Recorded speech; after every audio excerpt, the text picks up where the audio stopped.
Star Mahesh Babu ప్రస్తుతం మురుగదాస్ తో చేస్తున్న చిత్రానికి కాస్త గ్యాప్ తీసుకుంటున్నాడు. ఎప్పుడు ఫ్యామిలీతో స్పెండ్ చేయడానికి షూటింగ్ కి బ్రేక్ ఇచ్చే మహేష్ ఈసారి మాత్రం తన హెల్త్ కండిషన్ కోసం బ్రేక్ తీసుకున్నాడట.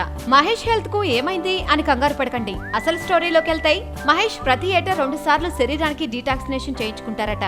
అంటే బాడీలో ఉన్న మలినాలన్నింటినీ తొలగించుకోవడం అని అర్థం. కొన్ని మెడిసిన్స్, కొంత ఎక్సర్సైజ్, కొంత మసాజ్ ఇలాంటి వాటి ద్వారా చెమటల ద్వారా బాడీలోని మలినాలను బయటకు పోయేలా చేయడాన్నే ఈ డీటాక్సినేషన్ అంటారు.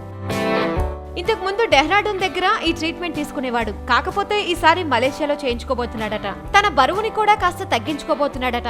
ఇన్ని చేస్తున్నాడు కాబట్టే మహేష్ ఇప్పటి అమ్మాయిల హృదయాల్లో రాజకుమారుడిగా ఉన్నాడు. మురుగదాస్ మూవీ విషయానికొస్తే తెలుగు, తమిళంలో ఈ మూవీ తెరకెక్కబోతుంది. ప్రస్తుతం హైదరాబాద్ స్కెడ్యూల్ పూర్తి చేసుకుని ముంబై స్కెడ్యూల్ కు పయనమైంది. అయితే ఈ సినిమాలో మహేష్ కి జంటగా రకుల్ ప్రీత్ నటిస్తుండగా ఎస్జే సూర్య విలన్ గా నటిస్తున్నాడు.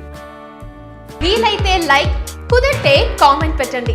ఇలాంటి ఇంట్రెస్టింగ్ బ్రేకింగ్ బిగ్ న్యూస్ మాకు తెలిసిన వెంటనే మీకు తెలియజేస్తాం. దీనికి మీరు చేయవలసిందల్లా ఇక్కడ కనిపిస్తున్న సబ్స్క్రైబ్ బటన్ ని నొక్కి సబ్స్క్రైబ్ అవ్వండి.